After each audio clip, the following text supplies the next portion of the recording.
In this episode, I delve deep into the human psyche to explore why we struggle to let go of the wrong themes, connections, places, and habits.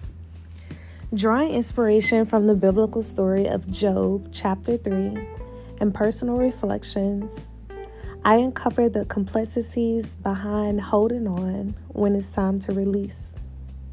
Please join me as I navigate through the intricacies of aligning our values, morals, and purpose with our decisions and discover the courage to embrace change when it's uncomfortable.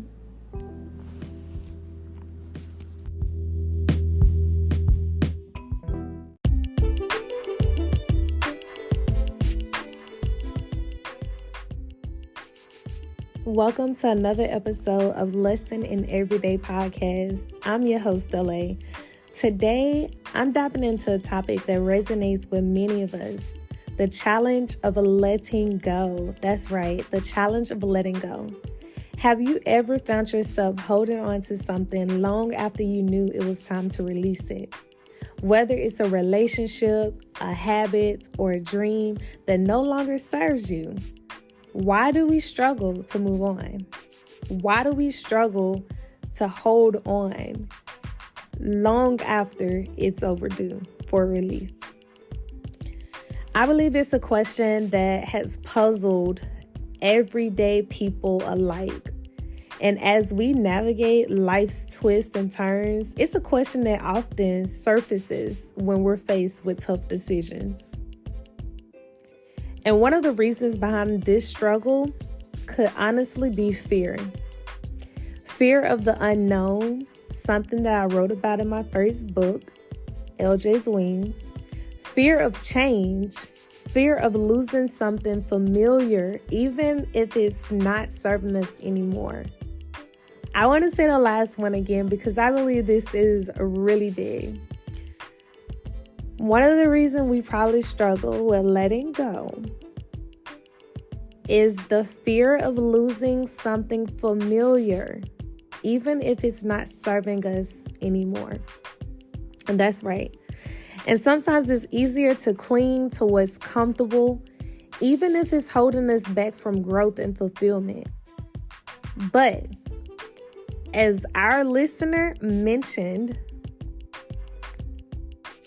there comes a point when we receive clarity that something is out of sync with our values, morals, and purpose. That's where the journey of introspection begins. We have to confront ourselves and ask the tough questions. Why am I holding on?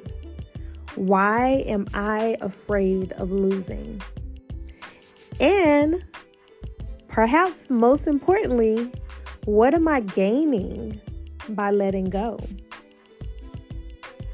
It's a process, for real, of self-discovery and self-awareness. Something that I always encourage you guys to take time for self or to have time with self so that you can have that self-discovery, self-awareness, identify who you are. And often it requires us to align with something greater than ourselves, whether it's our faith, our spirituality, or our sense of purpose. I want to reference the story of Job chapter 3. In this chapter, I believe we're reminded that even in the face of adversity and uncertainty, there's a higher power guiding us through. Thanks to God. It's about surrendering so that guidance and trusting that we're being led towards our truth path. I don't know why I said truth path, but I meant true path. A part of that path involves having the courage to speak our truth, even when it's uncomfortable. I believe most times we have the answer that we've been seeking within us. It's already been there, but we keep holding on or we withhold from sharing the truth, from sharing the fact, from being real or accepting reality, right? Being realistic. Whether it's expressing our needs in a relationship or acknowledging that a certain chapter of our lives has come to an end, honesty and authenticity pave the way for growth and transformation. Oh, I want to say that again, okay, y'all? Whether it's expressing our needs in a relationship or acknowledging a certain chapter of our lives has come to an end, honesty and authenticity pave the way for growth and transformation. Okay? So I'm going to continue to carry on. But before I do, I want to share. So Job chapter 3. I'm not going to read the whole chapter, or I'm not going to read the chapter. I'm going to just basically share what I got out of it. Job was at a point of facing adversity, in question of like, what did he do wrong, or what was going wrong, right? What's going on, basically. And he had a lot of different emotions. But in chapter 3, he begins to curse his existence, curse his birth, right? Basically, in my words, asking God, like, why am I even here? Why do I even exist? You know, what is happening? Why me? You know what I mean? Why did I come into this life? What is my purpose? So I'll continue.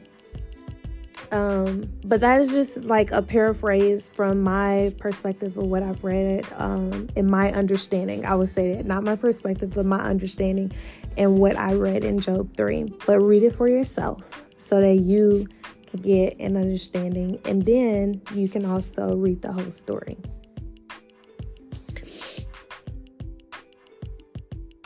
I want to just take time to let you know, or give you a few words